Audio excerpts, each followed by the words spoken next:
Hello అందరికి day 3 VRK diet అండి. ఈరోజు మార్నింగ్ అయితే ఎంటీ స్టమక్తో బుల్లెట్ ప్రూఫ్ కాఫీ అయితే చేసుకుంటున్నాను. అది మీతో షేర్ చేసుకుందామని చెప్పి వీడియో అయితే చేస్తున్నాను. రండి చూపించేస్తా. ముందుగా అయితే ఇలా గాజు ఒక కాఫీ కప్ తీసేసుకున్నాను. దాంట్లోకి కాంటినెంటల్ హాఫ్ వేస్తున్నా నేను తినేదాన్ని బట్టి. అలాగే నెయ్యి 1 టేబుల్ స్పూన్ నెయ్యి లేదా బటర్ వాడుకోవచ్చు, అన్సాల్టెడ్ బటర్.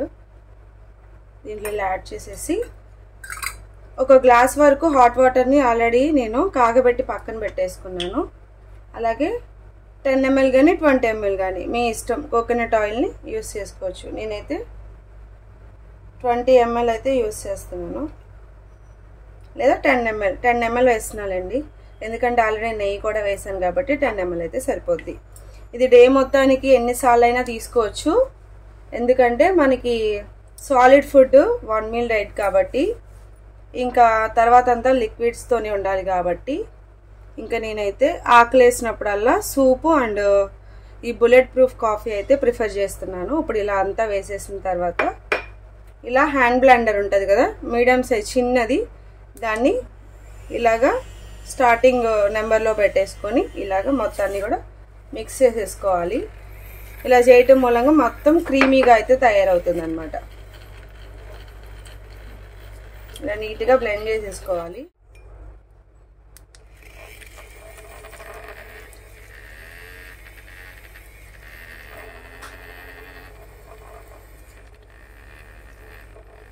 ఇలా మొత్తం కూడా బ్లెండ్ చేసేసుకుందాం నీట్గా. ఇదంతా కూడా ఒక్క 2 minutes పాటు ఇలా బ్లెండ్ చేసుకుంటే మొత్తం కోకోనట్ ఆయిల్ అండ్ మనం వేసిన నెయ్యి అదంతా కూడా కాఫీ పొడికి మిక్స్ అయిపోయి మంచి క్రీమీగా అయ్యి టేస్టీగా అయితే ఉంటుంది, కమ్మదనం అయితే వస్తుంది అన్నమాట. ఇలా బ్లెండ్ చేసుకొని ఆపేసుకొని ఇప్పుడు హాట్ వాటర్ ఉన్నాయి కదా, నిండా పోయకండి. ఎందుకంటే నిండా పోస్తే నేను రాత్రి బ్లెండ్ చేసినప్పుడు కొంచెం మొత్తం ఒలగటం అయింది, అందుకని సగం పోసాను. నెంబర్ 1లో పెట్టేసుకుని ఇలా బ్లెండ్ చేసుకుని రౌండ్గా.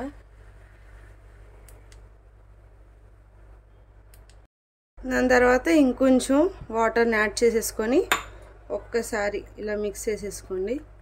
ఎందుకంటే మనకి పైకి వచ్చేస్తుంది, ఇంకొంచెం పెద్ద కప్పు తీసుకోవాలి. ఇలా మొత్తం కలిపేసుకున్న తర్వాత తాగి దీన్ని టేస్ట్ చేసి ఎలా ఉందో చెప్తాను.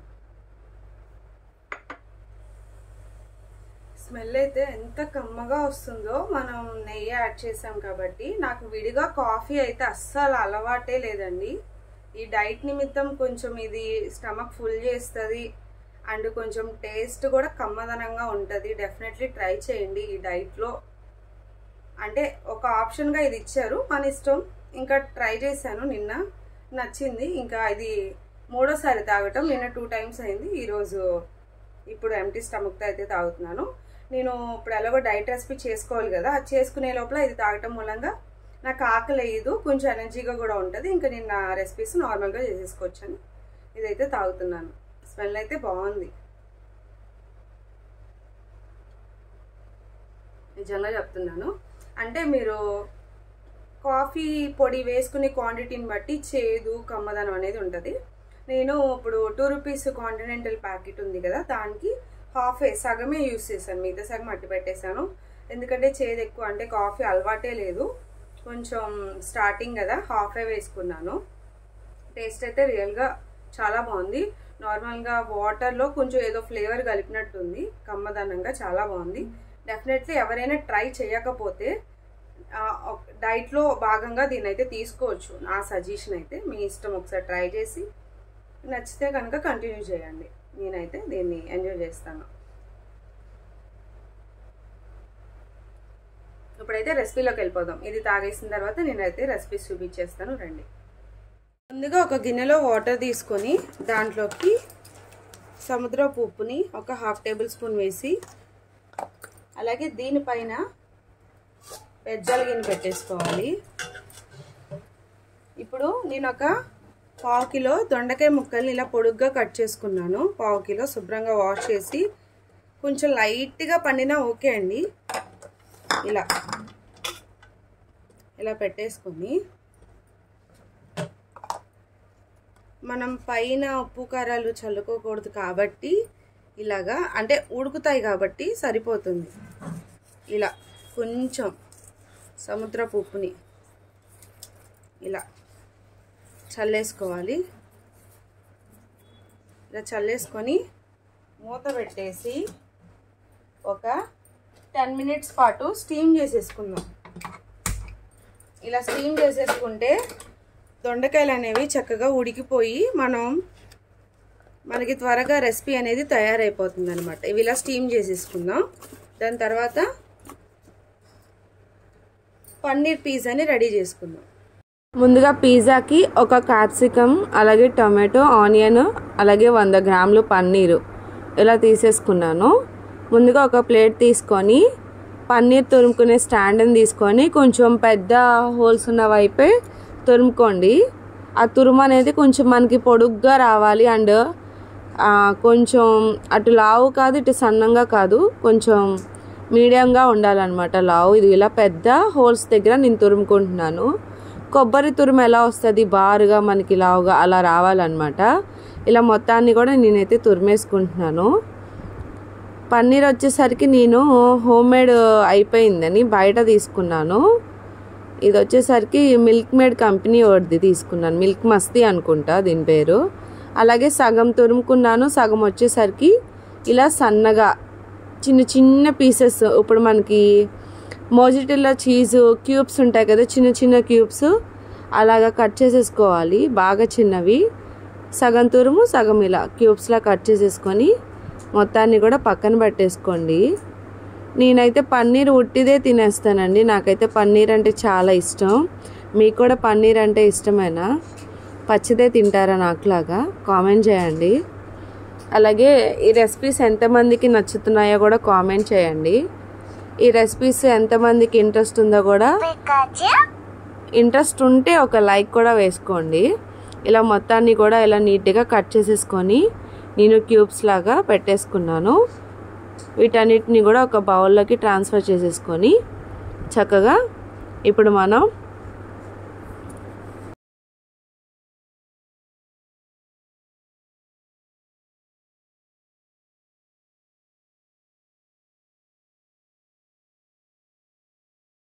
క్యాప్సికమ్, టమాటో, ఆనియన్ కూడా కట్ చేసేసుకుందాం ఇలా సన్నగా. క్యాప్సికమ్లో హాఫ్ యూస్ చేశాను. ఒక ఉల్లిపాయని 2 భాగాలుగా కట్ చేసి సగం సన్నగా సగం పొడుగ్గా అయితే కట్ చేసేసుకున్నాను. ఇప్పుడు స్టవ్ వెలిగించి బాండీ పెట్టుకోండి. నాన్ స్టిక్ బాండీ అయితే నేను యూస్ చేస్తున్నాను. ఈ బాండీ వచ్చేసరికి ఎస్మార్ట్లో అయితే మా వారు తీసుకొచ్చారు. అరౌండ్ 670 రూపీస్ అయితే అయింది, 670 రూపీస్ అయితే అయిందనమాట. ఇప్పుడు దీంట్లోకి హోమ్ మేడ్ నెయ్యిని అయితే యాడ్ చేస్తున్నాను. 1 టేబుల్ స్పూన్ దాకా, 1.5 టేబుల్ స్పూన్ దాకా యాడ్ చేసుకొని మొత్తాన్ని కూడా స్ప్రెడ్ చేసేసుకోండి. పాన్ చుట్టూ కూడా గీ కరిగితే మొత్తం కూడా స్ప్రెడ్ అయిపోతుంది కదా, మంచి అరోమా అయితే వస్తుందండి. ఇప్పుడు దీంట్లోకి మనం ఇందాక తురుముకొని పెట్టుకున్న పన్నీర్ ఉంది కదా, ఆ పన్నీర్ని వీలైనంత పల్చగా, అలాగే ఒకే చోట ఉండిపోకుండా నీట్గా అంతా కూడా ఈవెన్గా ఇలా స్ప్రెడ్ చేసేసుకోండి.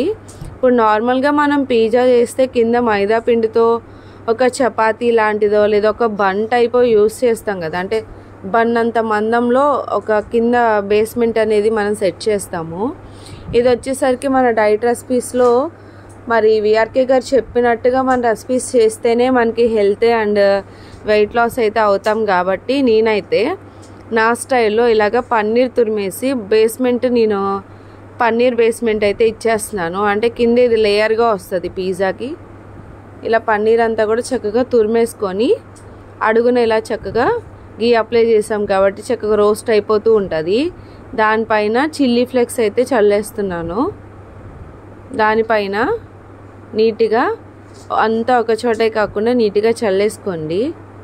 అలాగే ఆరిగానో కూడా, అంటే కసూరి మేతి ఉంటుంది కదా, దాంట్లోకి డ్రై కసూరి మేతిలోకి ఎండుమిర్చి, మిరియాల పొడి, సాల్ట్ వేసుకొని మిక్సీ పడితే అదే ఆరిగానో, దాన్ని కూడా కొంచెం చల్లేసుకొని లైట్గా పించ్ ఆఫ్ సాల్ట్ని, మనం రాక్ సాల్ట్ వాడతాం కదా ఈ డైట్లోకి, అది కూడా చల్లేసుకొని సన్నగా కట్ చేసుకున్న క్యాప్సికమ్ ముక్కల్ని కూడా లేయర్గా వేసేసుకోండి. అన్నీ కూడా ఇలా ఒకదాని తర్వాత ఒకటి ఈవెన్గా స్ప్రెడ్ చేసేసుకోవాలి. ఒక చోటే కాకుండా అంతా ఈవెన్గా స్ప్రెడ్ అయితే మనకి తినేటప్పుడు వెగిటు లేకుండా తినే బైట్లో ప్రతి బైట్లో కూడా కొంచెం కొంచెమే తగులుతాయి అన్నమాట. అలాగే సన్నగా చాప్ చేసుకున్న ఆనియన్స్ని కూడా యాడ్ చేసేసుకోండి. ఇలా మొత్తం యాడ్ చేసేసిన తర్వాత దీనిపైన పన్నీర్ ముక్కల్ని కట్ చేసుకుంచుకున్నాం కదా, అవి టమాటోస్ని కూడా ఒకదాని తర్వాత ఒకటి దీని మీద యాడ్ చేసేసేయాలి. ముందుగా అయితే టమాటోస్ని యాడ్ చేసుకోండి. తర్వాత క్యూబ్స్ ఉన్నాయి కదా, మనం పన్నీర్ క్యూబ్స్ కట్ చేసి అవి కూడా యాడ్ చేద్దాము. చూడండి ఎంత కలర్ఫుల్గా ఉందో. మనకు అంత లిమిట్ కదండి, ఒక టమాటో, ఒక క్యారెట్, ఒక ఆనియన్. అందుకని నేనైతే ఉన్న వాటిలో నీట్గా ఇలా తినాలి అనిపించి చేసుకున్నాను. ఇలా పన్నీర్ క్యూబ్స్ని కూడా యాడ్ చేసేసి పైన చక్కగా మన డైట్లోకి వచ్చేసరికి 20 grams అన్సాల్టెడ్ చీజ్ అయితే వాడచ్చండి. నేనైతే నా దగ్గర ఉన్న క్యూబే 20 grams ఉంటుంది. ఇంకా 20 gramsని కూడా నేను దీంట్లోకి యూజ్ చేయబోతున్నాను. మీ ఇష్టం, ఏ కంపెనీ అయినా సరే కొంచెం మంచి కంపెనీ అయితే చూస్ చేసుకోండి. ఇప్పుడు దీనిపైన చిల్లీ ఫ్లేక్స్ లైట్గా చల్లేస్తున్నాను. అలాగే ఆరిగానో కూడా లైట్గా పించ్ ఆఫ్ సాల్ట్ని కూడా చల్లేస్తున్నాను. ఇప్పుడు నా దగ్గర ఉన్న 20 grams క్యూబ్ చీజ్ని కూడా మొత్తాన్ని కూడా వెజిటేబుల్స్ అన్నీ కూడా కవర్ అయ్యే విధంగా నీట్గా స్ప్రెడ్ చేసుకుంటూ అది రౌండ్గా తిప్పుతూ మనమైతే తురిమేసుకోవాలి. ఎందుకు అలాగా రౌండ్గా తిప్పుతూ ఈవెన్గా ప్రతి వెజిటేబుల్కి ఆ చీజ్ పడేటట్టు వేయమంటున్నానంటే, కింద బేస్మెంట్ వచ్చేసరికి మనం పన్నీర్ ఇచ్చాము. ఆ పన్నీర్ అనేది చాలా డెలికేట్గా ఉంటుంది. మనం ఉల్టా తిప్పేటప్పుడు, అంటే ఇది వేగిన తర్వాత మనం ప్లేట్లోకి సర్వ్ చేసుకునేటప్పుడు విరిగిపోయే ఛాన్స్ ఎక్కువగా ఉంటుంది. ఆ షేప్ అనేది మిస్ అయ్యే ఛాన్స్ ఉంటుంది. ఇప్పుడు ఈ చీజ్ వేయటం మూలంగా ఆ బేస్మెంట్కి మనం ఒక హెల్ప్ చేస్తాం. ఏంటంటే అది వెజ్జీస్ అన్నీ బయటకు రాకుండా దానికి కొంచెం మనం స్ట్రెంగ్త్ అనేది ఇస్తాం అనమాట. చక్కగా వెజిటేబుల్స్ అన్నిటికీ ఈ చీజ్ మెల్ట్ అయ్యి అలా స్టిక్ అయిపోయి ఉంటుంది, పట్టేసుకుంటుంది కదా. అప్పుడు మనం ప్లేట్లోకి సర్వ్ చేసుకుంటానికి ఈజీగా ఉంటుందని చెప్పి ప్రతి వెజిటేబుల్కి కూడా ఈ చీజ్ అనేది వెళ్ళేటట్టుగా మనం తురుముకోవాలి. ఇలా 20 grams చీజ్, పర్టికులర్గా గ్రామ్స్ అనేవి మీరు మస్ట్ అండ్ షుడ్గా అయితే వాడాలన్నమాట. ఆయన చెప్పినట్టుగా చేస్తే మటుకి తగ్గుతాము. అంతేకాదండి, ఇంకోటి నేను సీరియస్గా చెప్తున్నాను, ఏదో నా రెసిపీస్ చూస్తున్నారు కదా వెయిట్ లాస్ అయిపోతామంటే కుదరదు. వీఆర్కే సార్ వీడియోస్ ఉంటాయండి, అవి ఖచ్చితంగా మీరు ఆ వీడియోస్ చూడండి.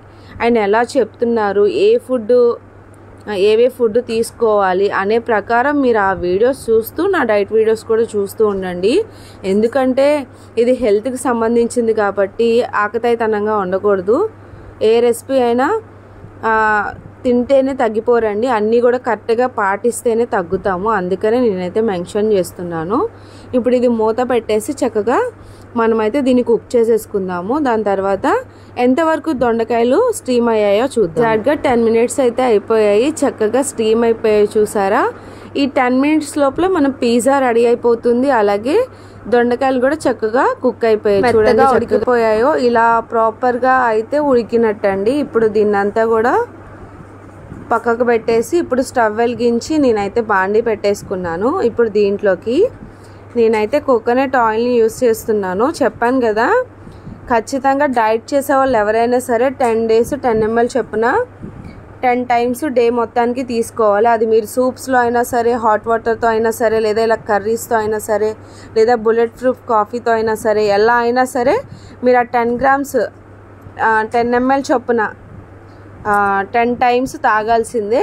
అందుకని నేనైతే కొన్ని రెసిపీస్లోకి యూజ్ చేసేసి ఇలా తీసేసుకుంటున్నాను. ఎలా అయినా సరే మనకు అది బాడీలోకి వెళ్ళటం కావాలి కదా. ఇప్పుడు ఆయిల్ హీట్ అయిన తర్వాత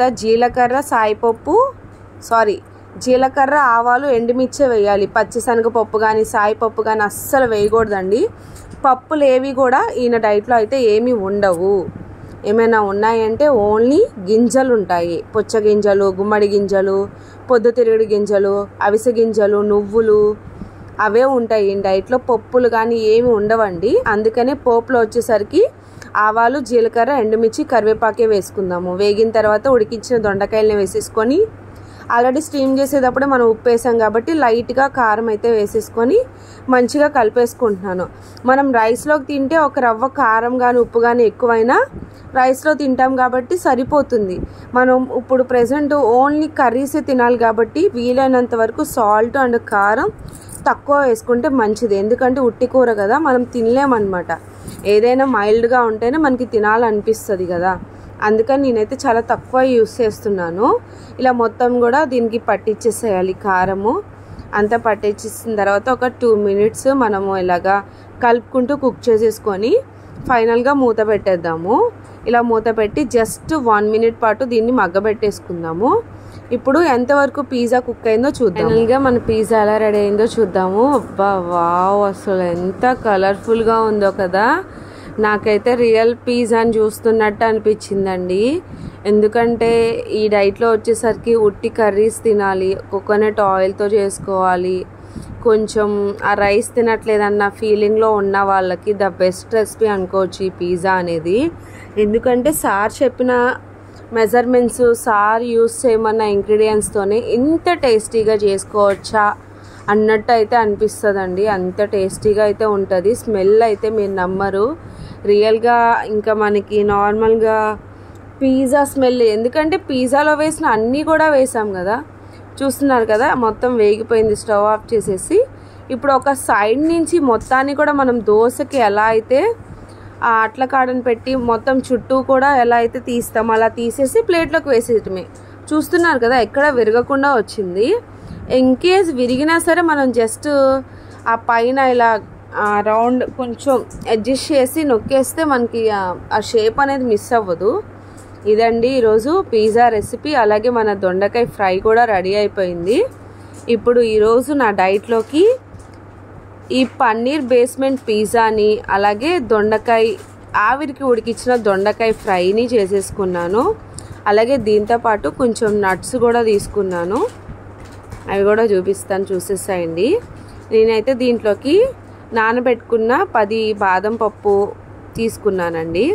అలాగే 2 స్పూన్ల గుమ్మడి గింజలు కూడా నానబెట్టినవి తీసుకున్నాను. రోజు ఖచ్చితంగా వాల్నట్స్ అండ్ బాదం అయితే తీసుకోవాలి. వాల్నట్స్ అయితే అయిపోయాయి. మా వారు కొంచెం బిజీలో ఉండటం మూలంగా కొంచెం కుదరట్లేదు. ఖచ్చితంగా అయితే ఈ డైట్ స్టార్ట్ చేసేవాళ్ళు డేకి వచ్చేసరికి 10 బాదం పప్పులు 10 వాల్నట్స్ అయితే కంపల్సరీ తీసుకోవాల్సిందే. ఇదండి ఈరోజు నా డైట్ రెసిపీ. నచ్చితే లైక్ చేయండి, షేర్ చేయండి, సబ్స్క్రైబ్ చేసుకోండి. మళ్ళీ నెక్స్ట్ వీడియోలో కలుస్తాను. అంతవరకు చూస్తూనే ఉండండి. Bye bye, see you there.